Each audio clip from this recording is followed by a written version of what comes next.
tell me, why did you write this book? It was a complete accident. I'm a Yankees fan, not a Dodgers fan. Grew up on Long Island. And about 10 years ago, the World Series was going on between the Red Sox and the Rockies, and I got invited to this dinner party in Washington at the Belgium ambassador's house, and I thought it was going to be a hot ticket, it was going to be really fun. And the first time I knew it was going bad is when the ambassador served pigeon. And I didn't know that pigeon was a delicacy in Belgium. It's called squab or something like that. Wow. And growing up in New York City, I thought I was born in Astoria. These dirty pigeons, that's all I can think about, these dirty pigeons. I'm eating a pigeon. And when you cut it open, it has these like little bones. And I just stopped, it's like, okay. And then a senator gets up and gets an award, and they're supposed to go on for like 2 minutes. It's only 25 people, it's a small dinner party. But these senators in Washington go on for 25 minutes, and I'm just like, why did I say yes to this dinner? And so there was an older woman next to me who was a freelance journalist, I'm a journalist, and she said, I said, I'm going to leave the World Series is on, I'm going to watch it. She said, are you a baseball fan? I said, yeah. She said, my late father-in-law had a major role in baseball history, but the story's never been told. And as a reporter, I sat back down and said, what are you talking about? She said her father-in-law was a minister in Brooklyn in 1945. And one day there was a knock at the door. The secretary said that a man had a problem. We needed to talk to the minister right away. So buzz him up to the second floor. The minister's doing work at his desk. The man says, go ahead and do your work. I'm trying to work through this problem. He sits down, he stands up, he paces, he prays, he's thinking, and the minister, keeps doing his work. Finally, after 45 minutes, she said the man slammed his fist down, said, I got it, grabs his hat, starts to leave. The minister says, you got to tell me what's going on. And she turned to me and said, do you know who that man was? And I said, 1945 in Brooklyn, it had to be Branch Rickey. She said, you're right, Branch Rickey had second thoughts and wasn't sure if she could sign Jackie to that first contract, the minor league contract with Montreal Royals, which was 45. 47 was when he got promoted up to Legacies Field in the Dodgers. I said, come on. And she said that the minister kept this a secret for about 20 years. Jackie becomes famous, he integrates the game. But in the early 60s, the minister died. Before he died, he told his wife about it. She sat on it until Branch Rickey died in about 1965 and wrote an essay about it, because at the end of the meeting, basically, Rickey said to the minister, I've decided to sign Jackie Robinson to the first baseball contract. It's the hardest decision of my life. I needed to be in your presence, I needed to be in God's presence to know it's the right thing to do. And so the minister's wife felt like there was a hidden hand of God in the decision, and that now that Rickey and her husband were both dead, she could tell the story. And she wrote this essay, and I tracked it down. The church is still there in Brooklyn Heights, Plymouth Church, a very famous church. And it sent me on a journey to figure out, number one, she said in the essay, she wanted Jackie Robinson to know there was kind of a hidden hand of God in the decision.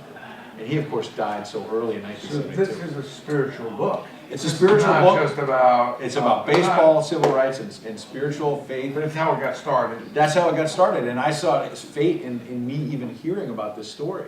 And it set me on a journey. So it starts with me and Carl Erskine, who's one of the last surviving Brooklyn Dodgers, 90 years old. No, Carl. Yep. And in an IHOP in Anderson, Indiana, where he lives. And it ends with me and Rachel Robinson in New York answering the question as to whether Jackie knew that it almost didn't happen.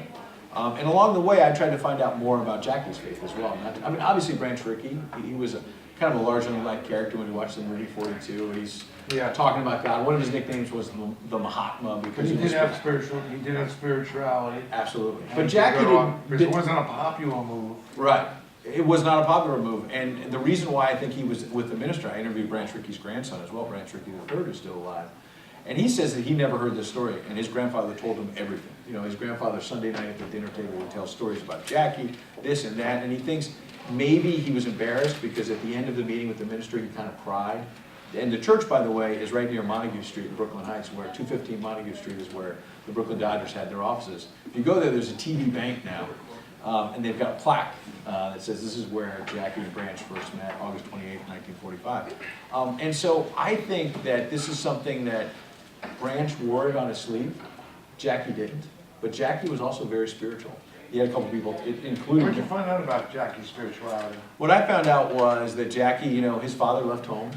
He was born on a plantation in Georgia. He's raised by a single mom who was a Methodist and a very strong Christian faith. And she decided she was going to put Jackie and his siblings on a train from Cairo, Georgia to Pasadena, California, because she had a half-brother in California who said that California was halfway to heaven. And she thought there'd be a better life.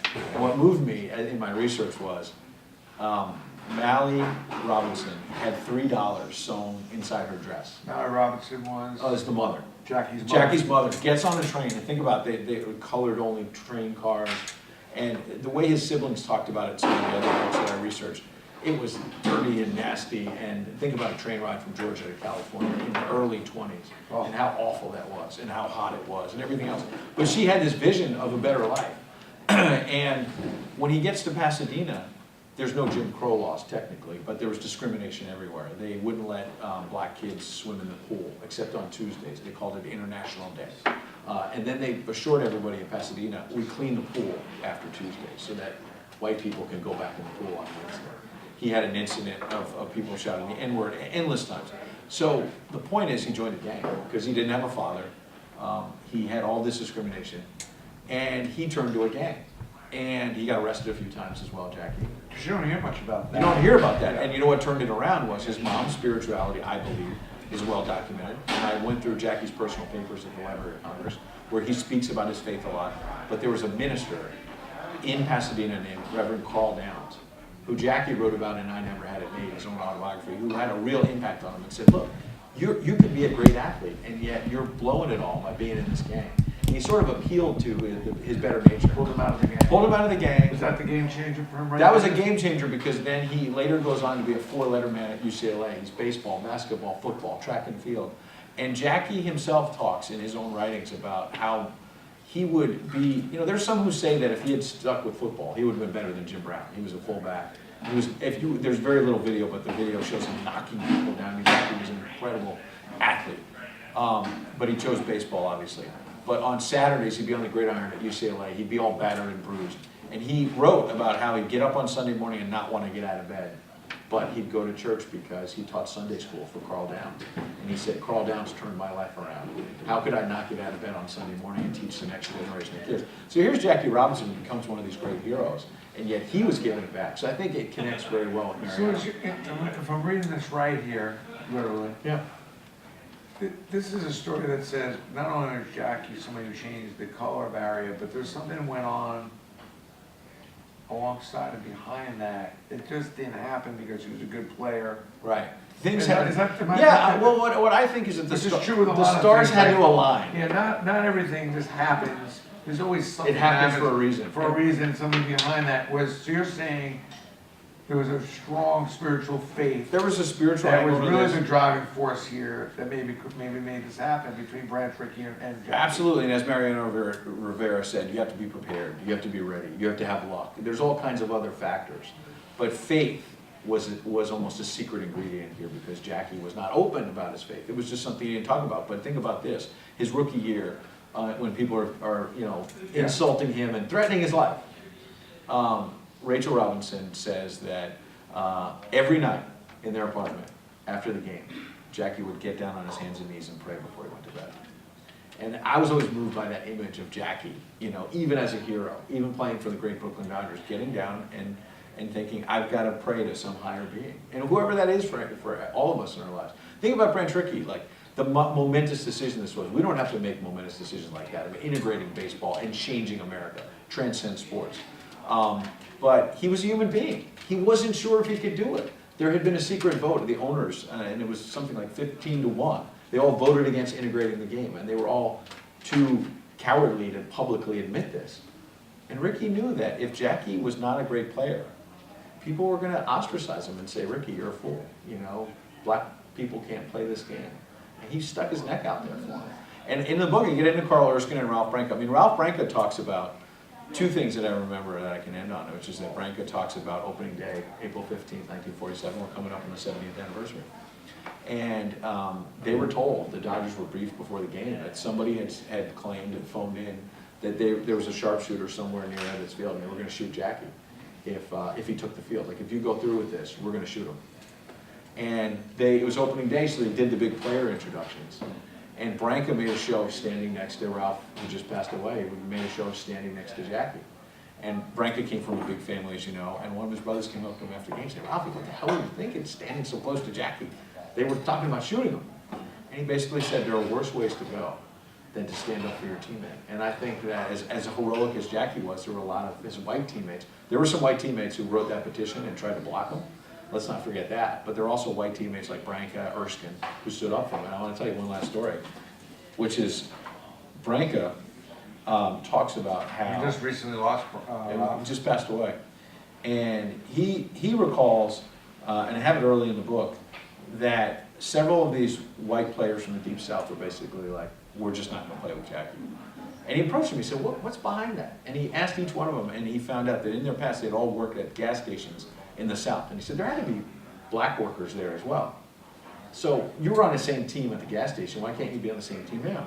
And one of the white players said, at the gas station, they were pumping gas and we were fixing cars. We weren't equal. And Branco shot back, well, you won't be equal on the ball field either. Jackie's better than you. So I thought that was a pretty good way to end. one question before I let you go. And if anyone has a question, obviously. Someone who picks up the book, what's one of the big takeaways? You know, if you would grab it and give me a 60-second takeaway of what somebody's really gonna get from this book, if they decide to pick it up, what would they get? They're going to get a lot of interesting behind-the-scenes stories about the Brooklyn Dodgers too, because I don't want to just talk about faith. And Carl Erskine tells one story that he's never told about the shot heard around the world, so that's in there. And I want people to take away that we all fall down, we all make mistakes, we all try to be better. And I heard Mariano Rivera talking about that earlier today. He had some of the worst losses in Yankees history, right? You can't forget those. But he said it wasn't failure, because I got back up. And they won the World Series the next year. He wouldn't give up. Jackie faced obstacle after obstacle after obstacle. Carl Erskine told me, if Vegas had done the odds, they would have been incredible in terms of this being a failure, this experiment by Brandon Steiner. It was cockamamie that in 1947, the military was not integrated in America. It was a cockamamie idea at the time. There was no way, no chance this could work. But it worked because Jackie had courage, because Branch Rickey had guts, but also these two men, one white, one black. Ricky was from a farm in Ohio. Jackie, I talked about growing up in Pasadena, different parts of the country, different generations, different races, but they were bound together by baseball and faith. I think those are the two Do reasons. you think the movie illustrates? I think it illustrates Is it. it fair, or did it miss on some things that maybe you captured in the book? Jerry Reinsdorf is a big character in the book, the owner of the White Sox and the Bulls. And because he was at Jackie's first game, he's become a very good friend. He was an 11-year-old kid from Flatbush who was at the first game. And he thinks that the movie has a couple of things that were wrong. You know, it's Hollywood. But by and large, it got the big picture of this really well. It really dramatized it. People like Harrison Ford were amazing in playing Ricky. And so I think it did a wonderful job, but I say 42 faith the rest of the Jackie Robinson story, because I just think there's a whole lot more to the story than the quick Hollywood version. So if you're a person that believes in faith, happens to also be a baseball fan, Yeah. and is interested in probably one of the biggest changes that's maybe ever happened in sports, is the book you want Yeah, to I mean, I cover politics usually, and so people are saying, why the heck are you writing a baseball book? Number one, I'm passionate about it, but number two, when I was covering President Obama, I told him I was working on this. And I said, I'm going to meet Rachel Robinson, do you know her? And at that time, I think he's had a couple meetings since then, but at that time in roughly 2011, he had only met her briefly. And he said, I want you to tell her something for me. And you know, President doesn't do that often. Like, I want you to send a message to somebody. He can pick up the phone, he can write a letter. He said, I want you to tell her that I see a straight line from what Jackie did to me being here in the White House. And I was covering the White House for CNN and Fox, both networks. And I said, wow. I mean, I was going wow. to say, do you see the similarities in covering the president? Do you think it was almost the same kind of game changer for this country in a way? It may be. I think it's too soon because he's just left office and the country is very divided right now, and we won't know for a long time. Is there going to be another black president in the next few years, or is it going to take a long time? I mean, I'm fascinated by the fact that Jackie Robinson integrated the game, and now you don't see as many African-American players in baseball. It's more Latino. And the NFL, the NBA, or where. So Jackie integrated this game, and yet you talk to a Dusty Baker and others, and they say they don't see as many young black kids getting into the game. So we don't know where it goes, but I do see Barack Obama breaking that barrier is every bit as important as Jackie Robinson breaking the barrier long term.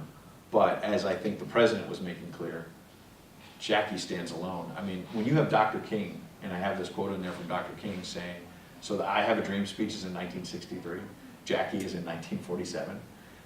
Dr. King said he was a sit-inner before there were sit-ins. He was leading this revolution before there was a revolution. So, I mean, how you can top that legacy, I don't know.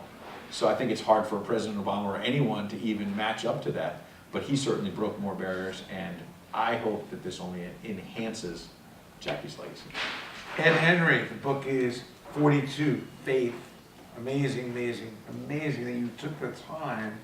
This has to be out of love, and a level of love and passion, because there's a lot of projects you could take on, exactly. right? Absolutely. So you know that you dug down deep. I highly recommend the book. Thanks for sharing. Thanks, some Brandon. time It's with really a us. pleasure. Thank you. Thanks, appreciate it, guys.